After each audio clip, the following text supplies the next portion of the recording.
I thought I had the perfect marriage. Now, I'm not sure I ever knew my wife at all. I never thought I'd be the guy posting here. For years, I'd read stories on Reddit about cheating spouses, secret families, double lives, and I'd always think the same thing.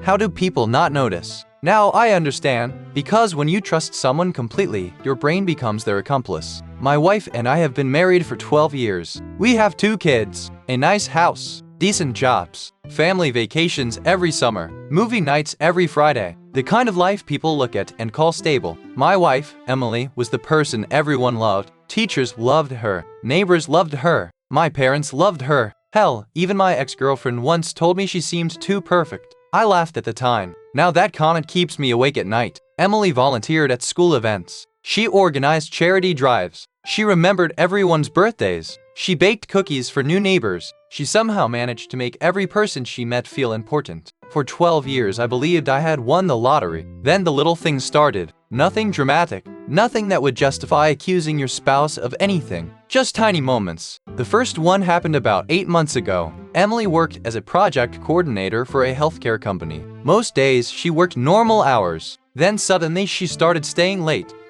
At first it was once a week, then twice, then 3 times. Whenever I asked about it, she'd sigh dramatically. New management, budget issues, quarterly reports, always something. I believed her. Why wouldn't I? Then came the phone. Emily had never cared if I used her phone. One day I grabbed it from the kitchen counter because mine was charging. She practically sprinted across the room. Why do you need my phone? The reaction shocked me. When she saw my face, she immediately laughed. Oh my god, sorry. Work stuff. Confidential information. Reasonable. Completely reasonable. Except it wasn't the last time. Soon she was sleeping with her phone under her pillow, taking it into the shower, flipping it face down whenever messages appeared. Again, I ignored it. Because that's what people do when they trust someone. They explain away what doesn't make sense. That there were the missing hours. One Saturday, she told me she was meeting her friend Rachel for brunch. She left at 11. She came home after 7 hours for brunch. When I joked about it, she laughed. You know how Rachel talks. I laughed too, but something felt off. A week later, I bumped into Rachel at a grocery store. She asked how my weekend had been. I mentioned their brunch. Rachel looked confused. What brunch? My stomach dropped. Then she smiled. Oh right, 2 weekends ago. She corrected herself so quickly that I almost believed it. Almost. That night I couldn't sleep. For the first time in 12 years, I wondered whether my wife had lied to me. Just once. Just a tiny lie. Nothing serious. Nothing marriage ending. At least that's what I told myself. Then Christmas came, and that's when I found the receipt. A receipt that made absolutely no sense. A payment for something Emily should never have been paying for. Something connected to an address I'd never seen before. An address that would end up destroying everything I thought I knew about my wife. And the worst part? At that moment, I still had absolutely no idea how deep the lies actually went. I spent 3 days trying to convince myself the receipt meant nothing. 3 days. That's how long it took before curiosity turned into obsession. The receipt was folded inside a Christmas shopping bag Emily had left in the garage. I found it completely by accident while looking for batteries. The payment wasn't huge, just $287, but the address printed beneath it wasn't ours. It wasn't her office. It wasn't any place I recognized. And according to the receipt, she'd been making payments there for months. I remember staring at it under the garage light, rereading the address over and over. I almost asked her immediately. I should have. Instead, I made the first mistake that would consume the next several months of my life. I started investigating quietly. The next morning, while Emily was in the shower, I typed the address into my phone. The building was a small residential complex on the opposite side of town. Not a business, not an office, apartments. My chest tightened, but then I found a dozen explanations. Maybe she was helping someone. Maybe it was for a charity project. Maybe she rented storage space. Maybe there was some completely innocent reason. The human brain is remarkable at protecting itself from painful possibilities. That evening, I casually brought it up. Hey, weird question. Do you know anything about an apartment complex on Jefferson Avenue? I watched her carefully, just for a second. 1 second. Her face changed, not dramatically, just enough. A tiny flash of surprise. Then it disappeared. No, the answer came too quickly. I felt it immediately. That strange feeling you get when your instinct starts screaming but your heart refuses to listen. I nodded and changed the subject. She seemed relieved. That bothered me more than the lie, because deep down I already knew she was lying. I just didn't know why. A few weeks later, another strange thing happened. Emily's younger sister, Sarah, stopped making eye contact with me. Sarah and I had always gotten along. She was practically family before the wedding, but suddenly conversations became awkward. First, whenever Emily left the room, Sarah looked nervous. Whenever I entered a room unexpectedly, she looked guilty. One night at a family dinner, I caught Sarah staring at me. Not casually, not normally. The look on her face was something I've never forgotten. Pity. Actual pity. As if she knew something terrible. The moment she noticed me looking back, she immediately turned away. I drove home that night with a knot in my stomach. Something was wrong. I could feel it. But every time I tried to connect the dots, they scattered. Then came New Year's, the holiday that should have convinced me everything was fine. Emily was wonderful, affectionate, attentive, funny. We hosted family, cooked together, took photos, posted smiling pictures online. Everyone commented about how lucky we were. Looking back now, that's what terrifies me. She wasn't acting guilty. She wasn't acting distant. She wasn't acting like someone hiding a secret. She was acting exactly like the woman I'd married, which made what happened next even worse. A week after New Year's, I got a message from a number I didn't recognize. No greeting, no explanation, just a screenshot. A blurry photo of Emily, standing beside a man I'd never seen before. The timestamp was from 2 days earlier, the day she'd supposedly been at work.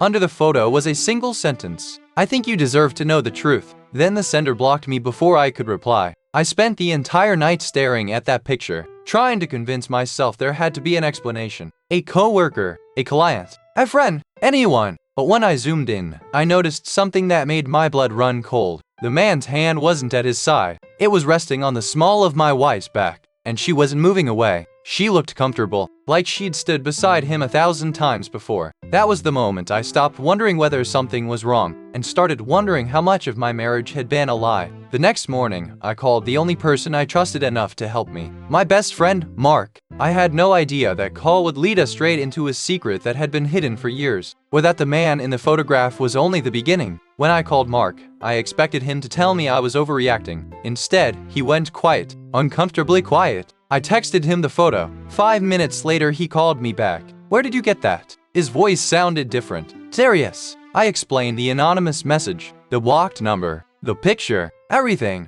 When I finished, there was another long silence. Then he said something that changed the entire direction of the investigation. I've seen that guy before. I nearly dropped the phone. What? Not recently. Maybe 6 months ago. My heart started hammering. Where? I wasn't sure it mattered at the time. Mark. He exhaled heavily. I saw Emily with him. For a moment I couldn't speak. I genuinely thought I misheard him. What do you mean you saw Emily with him? It was downtown. The room suddenly felt too small. Doing what? They were walking together. My stomach twisted. Just walking. I don't know. Mark. He hesitated. They looked close. I sat there staring at the wall. 6 months. 6 months ago. That meant this wasn't some random encounter. It wasn't a coworker standing too close. It wasn't a misunderstanding. Something had existed long before that photograph arrived. The worst part, Mark admitted he'd never told me because he assumed I already knew the guy. Whoever this man was, he'd been around long enough to look familiar. That realization terrified me, because it suggested something much bigger than a recent affair.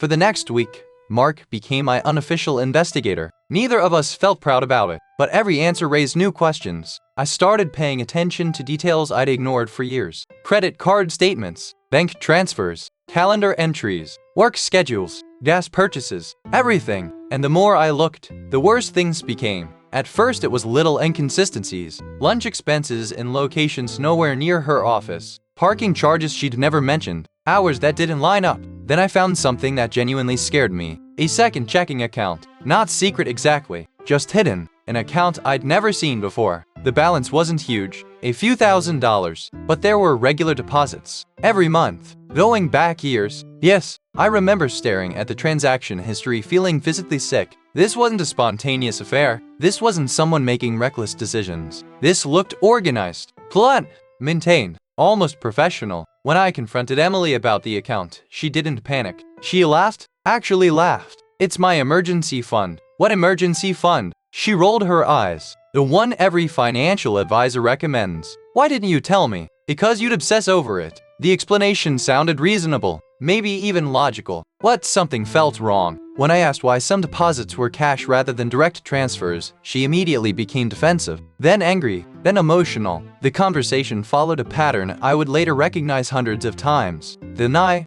deflect, attack, cry, accuse me of not trusting her. By the end of the argument, I was apologizing for asking about a bank account I'd never known existed. That night I sat in my truck outside our house wondering if I was losing my mind. Maybe she was right. Maybe I was becoming paranoid. Maybe I was seeing patterns where none existed. Then fate intervened. Or maybe karma did. A few days later I stopped at a gas station on the edge of town. Nothing unusual, just grabbing coffee before work. As I walked out, I heard someone call my name. I turned around. An older woman I vaguely recognized was standing beside a pump. She smiled. "How's Emily doing?" I told her she was fine. The woman nodded, then casually asked a question that nearly stopped my heart. "Still spending all that time at the lake house?" I froze. "What lake house?" Her smile vanished. The color drained from her face. Instantly, as if she'd realized she'd made a mistake. A terrible mistake.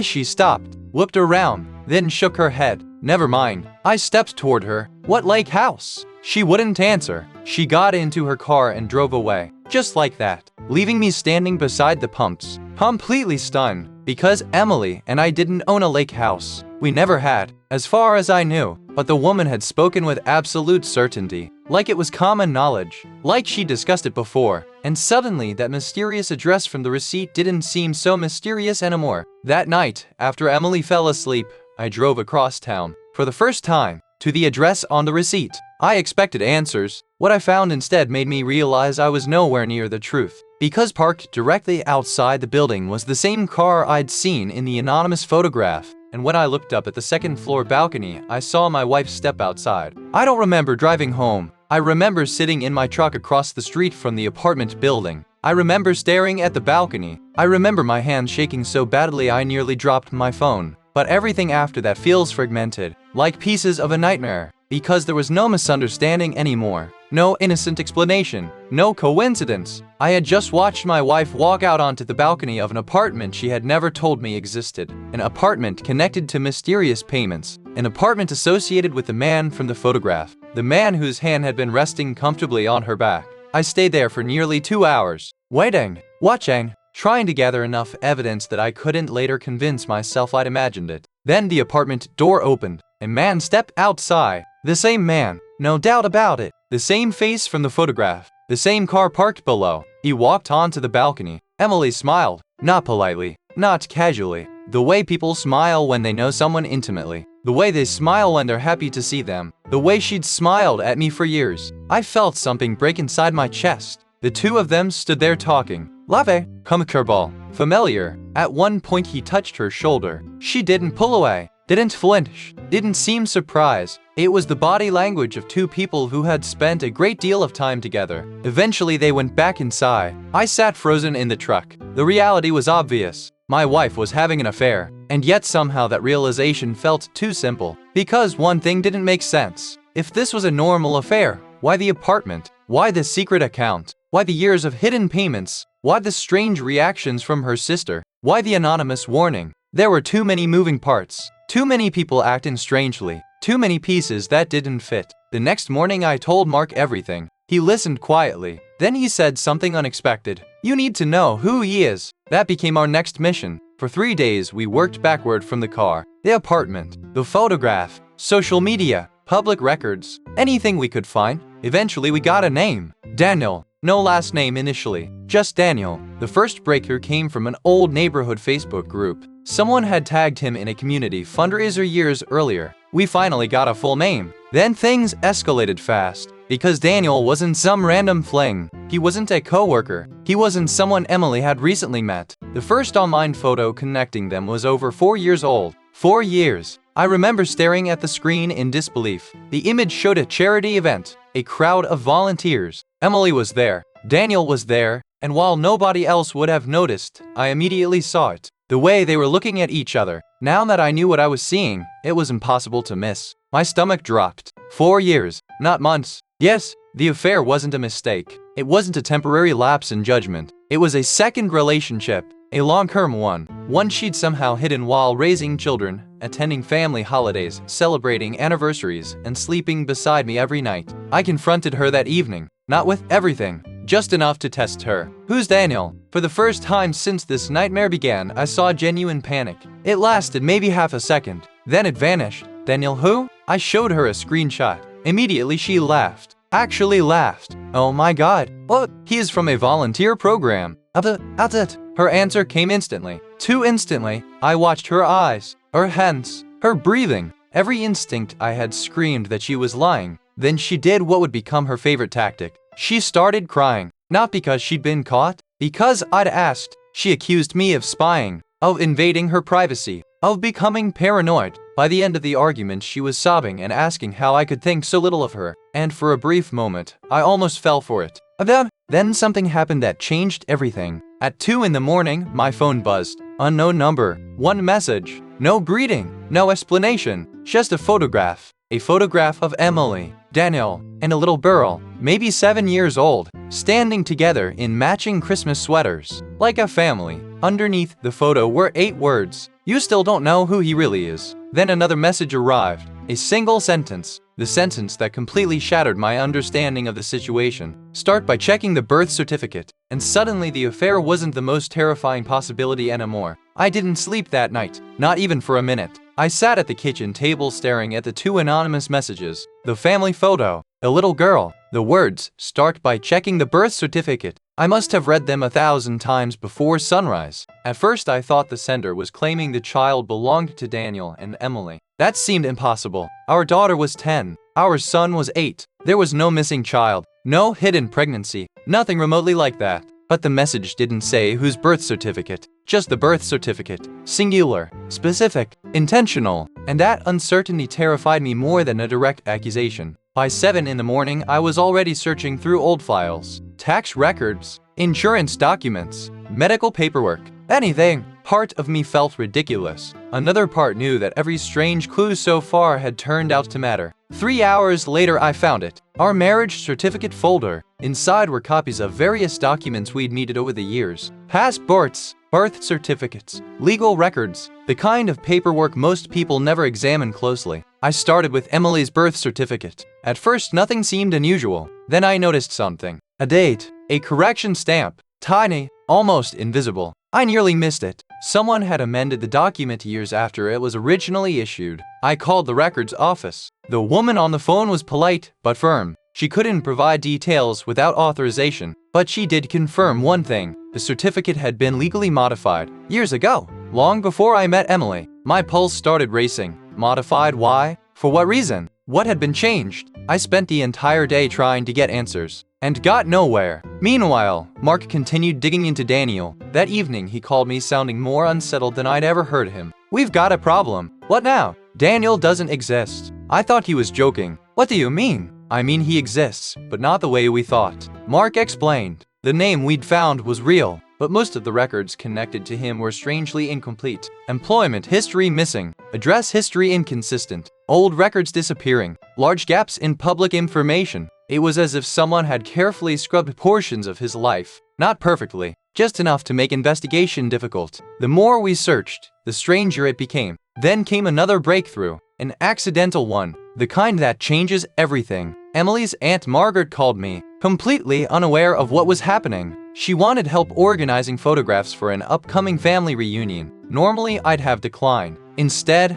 I drove over immediately. Something in my gut told me to go. For 3 hours, we sorted old albums. Most were ordinary. Birthdays, graduations, vacations. Then Margaret handed me a dusty box. Those are Emily's older pictures. I opened it casually and froze because I'd never seen most of them before. Entire years of Emily's life seemed missing from every story she'd ever told me. Different schools, different cities, different groups of friends. Nothing matched the timeline I'd known. Then I found a photograph that made my blood run cold. Emily, much younger, maybe 19, standing beside a man, not Daniel, someone else. A man she had once told me she'd never met. A man whose name I'd heard only once during our marriage. When I looked up, Margaret smiled. Oh, that's funny. My throat tightened. What? She pointed at the picture. That was around the time Emily got engaged. The room went silent. I stared at her, my ears ringing. Incapable? Margaret frowned. As a teenager, I couldn't breathe. What are you talking about?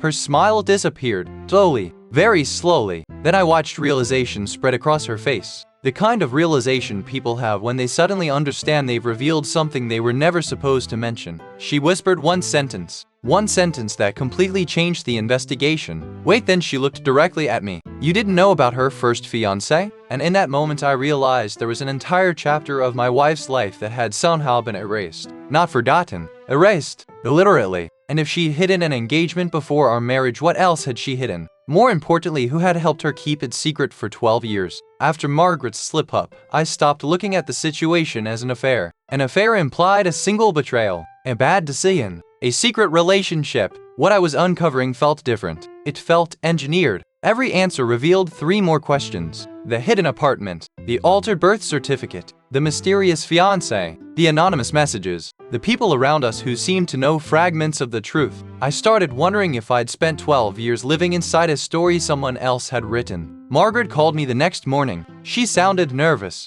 very nervous. I need to apologize. For what? For what I said yesterday. The pause that followed told me everything. Someone had already spoken to her. Someone had already tried to contain the damage. Did Emily call you? Silence. Then, please don't drag me into this. She hung up. That conversation bothered me more than anything else, because it confirmed a growing suspicion. People weren't merely aware of pieces of the truth. Some of them were actively protecting it. That evening, Mark and I returned to the apartment building. This time we came prepared, not to break in, not to do anything illegal, just to observe. The apartment itself didn't reveal much, but the parking lot did. Over several days we documented vehicles, visitors, schedules, and arrivals. Patterns emerged. Emily visited frequently, far more frequently than she could possibly explain. Sometimes during work hours, sometimes late afternoons, sometimes on days she'd claimed to be somewhere else entirely. Then we noticed something strange. Daniel wasn't actually staying there most nights, at least not consistently. For someone supposedly carrying on a long-term relationship, he spent surprisingly little time at the apartment. That made no sense, until we followed him. The decision wasn't easy. I still feel uncomfortable admitting it, but by that point my life had become a giant unanswered question. So one Saturday morning, Mark followed Daniel while I stayed home pretending everything was normal. 3 hours later my phone rang. The moment I answered, I knew something had happened. Mark sounded stunned. Nate, what? You need to come here. Where? He gave me an address. I drove there immediately. The property sat near a lake about 40 minutes outside town. Private road, large trees, few neighbors, the kind of place you'd never accidentally discover. When I arrived, Mark was waiting in his car. Neither of us spoke for a moment. We simply stared at the house, not the apartment. House. A beautiful waterfront house, the kind most families would dream of owning. My stomach dropped, because parked in the driveway was Emily's SUV. Not today, not yesterday, frequently. We would later prove that. But at that moment, seeing it, there was enough. Mark handed me a folder. Inside were public property records. I scanned the first page, then the second, then the third. My pulse began pounding, because the house wasn't owned by Daniel. It wasn't owned by some company, and it wasn't rented through any normal arrangement. The ownership trail led somewhere far worse. A trust, a carefully structured trust,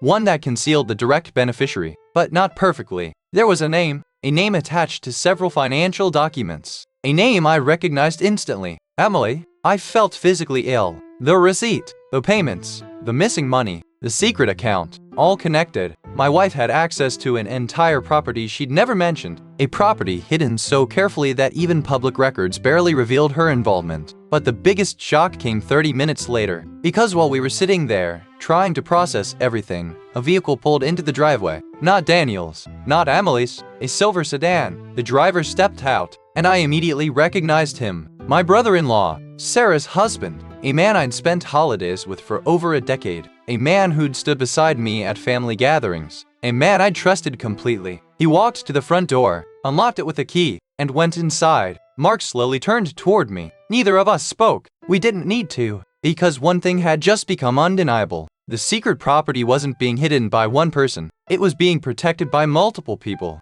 And for the first time, I started wondering whether the entire family was involved. Then my phone buzzed. A text message from Emily. Only 3 words. 3 words she had absolutely no reason to send. 3 words that made my blood run cold. Where are you? and suddenly I realized she might already know I was investigating. The text message hit me like a punch to the chest. "Where are you?" 3 innocent words. Except they weren't innocent. Not that day. Not after everything I'd discovered. I stared at the screen while sitting in my truck outside the lake house. Emily had no reason to ask where I was. It wasn't unusual for me to be out on weekends. Yet somehow, at the exact moment I was looking at a property she had hidden from me, she was suddenly checking my location. I didn't answer immediately. That turned out to be a mistake. Because 30 seconds later, another message arrived. "Call me." Then another. Now, the panic behind those messages was unlike anything I had seen from her before. I called. The moment she answered, she sounded angry.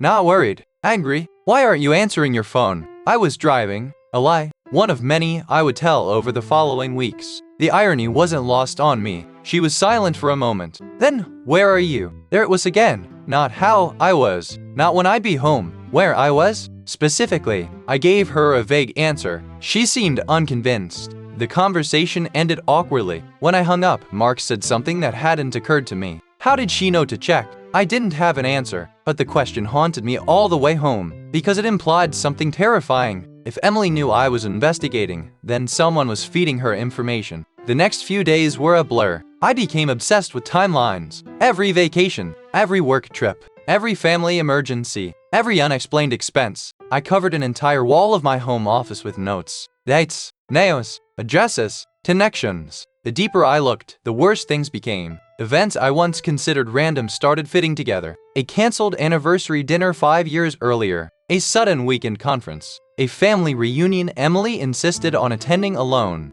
A hospital visit involving a distant relative I'd never met. Individually, they meant nothing. Together, they formed a pattern, one that pointed repeatedly toward the same people. Emily, Daniel, the lake house, and members of her family. Then came the breakthrough that changed everything. Ironically, it came from the person who had initially defended Emily the most. Her mother, Linda. For months, Linda had dismissed every concern I raised. Every suspicion, every inconsistency. She always had an explanation. Always. At first, I thought she genuinely believed Emily. Then I realized something else. Linda wasn't defending Emily because she trusted her. She was defending her because she was afraid. I noticed it during Sunday dinner. The moment I casually mentioned the lake area, Linda nearly dropped her glass. Just for a second. But I saw it. Fear. Real fear. That reaction stayed with me. 3 days later, she called me unexpectedly, late at night, after midnight. Her voice was trembling. "I need to talk to you." The next evening we met in a parking lot, not a restaurant, not her house, a parking lot, like we were exchanging state secrets. She sat in her car gripping the steering wheel. For several minutes she couldn't speak. Then she started crying, and what she told me shattered years of assumptions. Linda hadn't known everything, not even close, but she had known enough. She admitted that Emily had been hiding things long before our marriage. Large things. Things that caused fights within the family.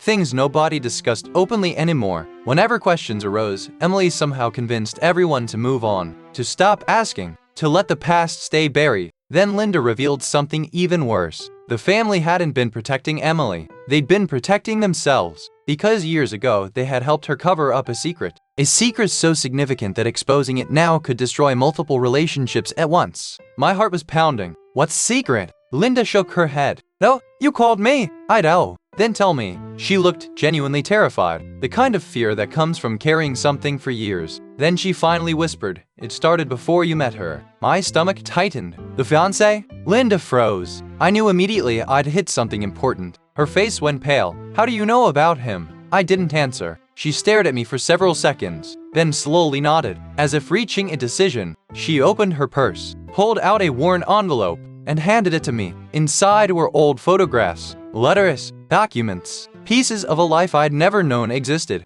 On top was a picture of Emily standing beside a man, the same man from Margaret's photo, except this time they weren't merely standing together. They were wearing engagement rings, smiling at a camera, looking exactly like a couple about to get married. Written on the back was a date only 8 months before Emily claimed we had first met. But that wasn't what made my blood run cold. It was the name written underneath, because the man in the photograph was a stranger. He wasn't Daniel. He wasn't anyone from her past. He was someone I knew, someone who had attended my wedding, someone who had held my newborn son, someone I had considered family for over a decade. and suddenly I understood why so many people were afraid of the truth. Because if I was right about what I was looking at, the betrayal was far bigger than my wife. I drove around for nearly 2 hours after meeting Linda. The envelope sat on a passenger seat, untouched, because I already knew, or at least I thought I did. The moment I saw the photograph, something clicked. A face I'd known for years, a face that had appeared in family pictures, birthdays,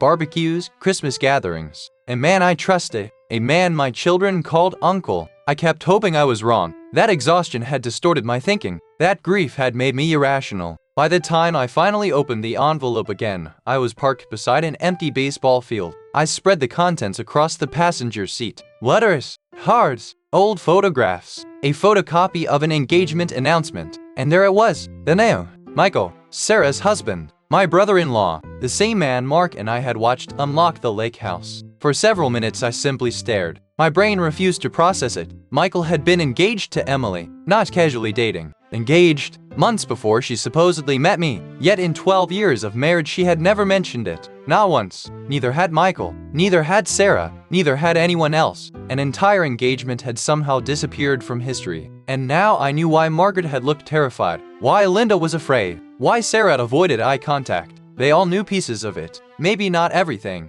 but enough. That night I barely slept. The next morning I called Michael. I didn't accuse him. I just asked if we could meet. He agreed immediately. Too quickly, as if he'd been expecting the call. We met at a diner halfway across town. The moment he sat down, I knew. His face told me everything. He looked exhausted, like a man who had spent years waiting for consequences. I put the engagement photo on the table. He didn't even pretend to be surprised. He closed his eyes, then whispered, "God." The silence stretched between us. Finally, I asked the question, "How long were you going to keep lying to me?" His answer stunned me. "I never lie." I almost laughed. The photograph was sitting between us. "What would you call this?" He looked directly at me. "I was told you knew." I felt the room tilt. "What? Emily said she told you years ago." I couldn't speak. He continued, "After your wedding, I asked her if it was awkward. What did she say?" "She said you laughed about it." My stomach dropped, because I knew immediately that was a lie. One of countless lies. But Michael seemed genuinely shocked. Genuinely. For the first time since this nightmare began, I found someone who appeared just as manipulated as I was. Then he revealed something even worse. The engagement hadn't ended normally.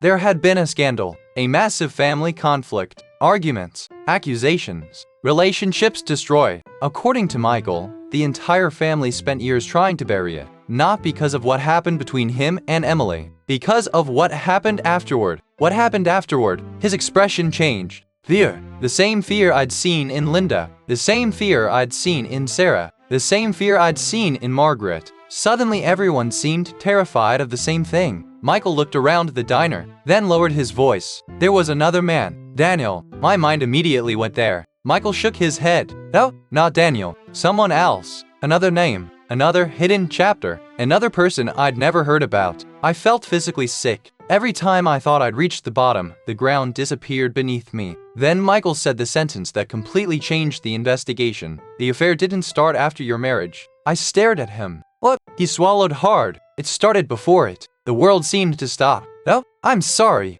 "No, she was seeing someone else while we were engaged." I couldn't breathe, because that meant the timeline I'd built was wrong. Completely wrong. Daniel wasn't the beginning. Daniel wasn't even the first affair. He was just the latest chapter. The deception stretched back years before I entered her life, possibly decades. Then Michael handed me a folded piece of paper, a photocopy. Oh, yellowed, creased from being opened and closed countless times. I kept this because nobody would believe me. My hands were shaking as I unfolded it. At first I didn't understand what I was looking at. Then I saw the names. Emily's name, another man's name, a legal document, dated 14 years ago, 2 years before I met her. And suddenly I realized why she'd hidden her past so aggressively, why she'd erased relationships, why she'd altered timelines, why entire sections of her life had vanished. Because according to the document in my hands, Emily had been married before, not engaged, married, and absolutely nobody had ever told me. I stared at the document for so long that the words stopped looking real. A marriage certificate, 14 years old, signed,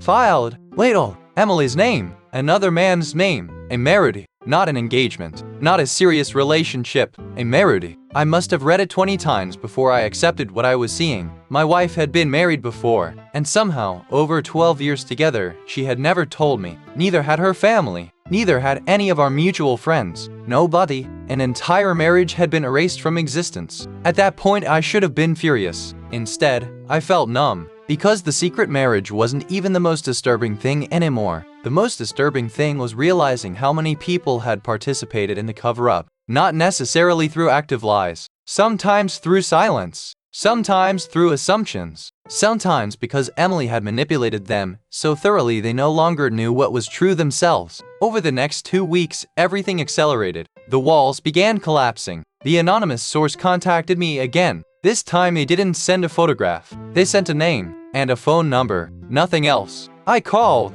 The person who answered changed everything. Her name was Rebecca. At first she sounded nervous, terrified, actually. Then she asked a question. Are you Emily's husband? When I said yes, she became quiet. Very quiet. Then she told me she had been waiting years for this call. Yes, Rebecca turned out to be connected to Emily's hidden life. Not romantically, financially, professionally. Waitally. The details took hours to unravel. According to Rebecca, Emily had spent years operating under 2 entirely different identities. Not fake identities. Real ones. Different social circles. Different histories. Different versions of herself. The perfect wife and mother I knew was only one version. There was another. A version that existed mostly around the lake house. A version known by people who had never met me. People who believed completely different stories about her life. I remember sitting in my office feeling physically ill as Rebecca explained it. Emily had carefully separated the 2 worlds. Friends from one side rarely met friends from the other.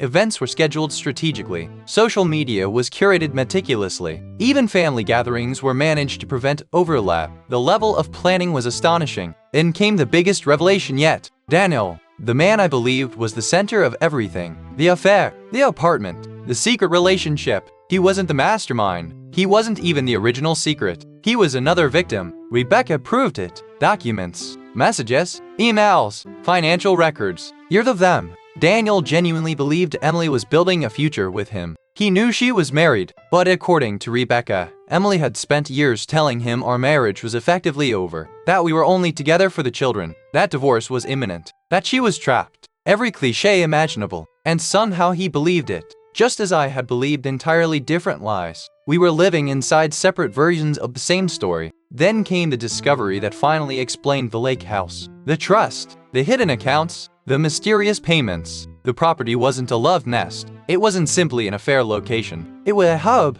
the center of her second life. Financial records revealed years of hidden transactions. Money moving through accounts I never knew existed. Business arrangements concealed from both families. Property investments. Partnership agreements. Entire projects conducted without my knowledge. The affair had distracted me. That was the point. It was shocking enough to hide everything else. Then Rebecca sent one final file. A folder containing years of correspondence. Thousands of messages. I spent 3 nights reading them. Every illusion disappeared. Every explanation unraveled. Every lie connected to another lie. By the end I understood something horrifying. The deception wasn't built to hide Daniel. Daniel was built to help hide the larger deception. And when I finally finished reading the last message, I discovered who had been feeding Emily information about my investigation. The person who had warned her. The person who had nearly sabotaged everything. The person who sat across from me at family dinners. The person my children adored. The person I trusted almost as much as my wife. Mark,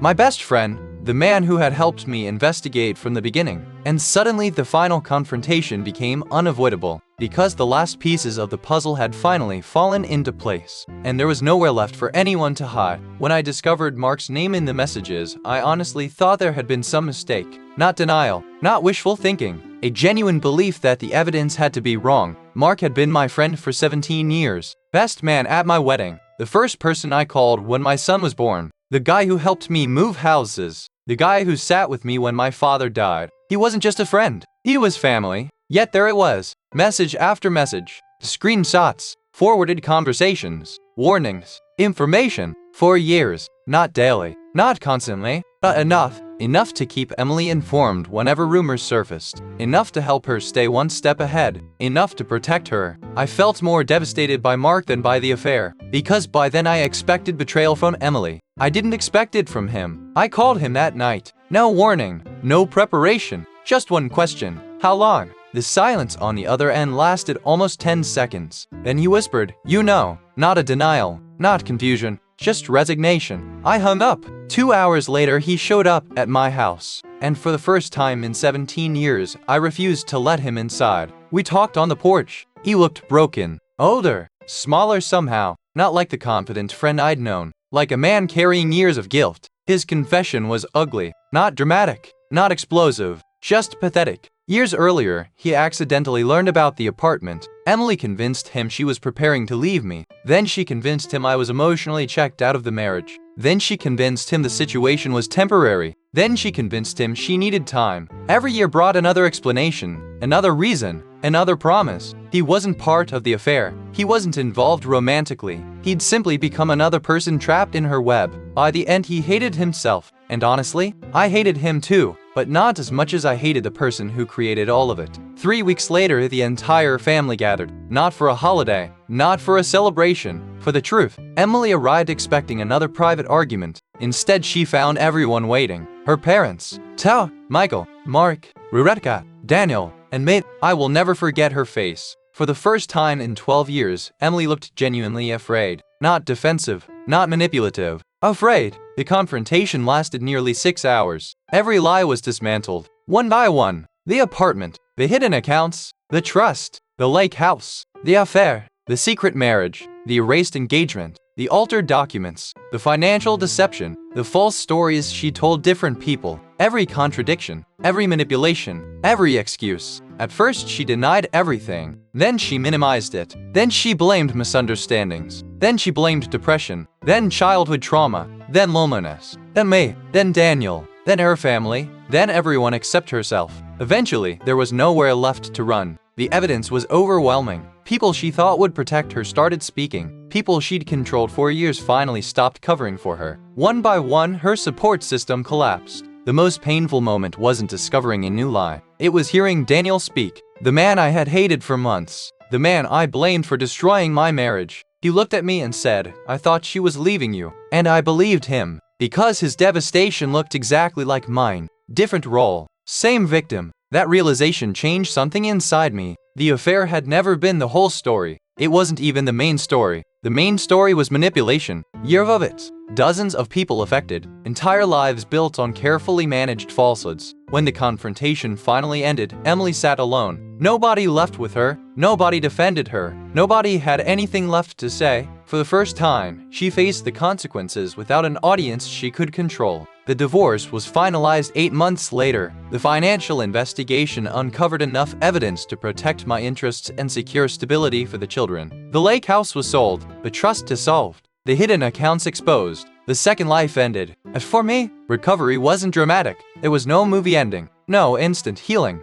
just slow rebuilding. Therapy, time with my kids, long walks, new routines, learning to trust my own judgment again. The hardest realization wasn't that my wife had lied. It was that I'd spent years doubting myself whenever reality contradicted her story. That damage takes time to repair, but eventually something unexpected happened. This, not forgiveness, not forgetting. This, because once the truth was finally exposed, I no longer had to chase it. The mystery was over. The questions were answered. The lies were finished. And for the first time in years, I understood my life clearly. The marriage I thought I had never truly existed, but the future in front of me did. And unlike everything that came before it was finally real. This is the end of the story. Don't forget to share with your friends, comment, like, and subscribe.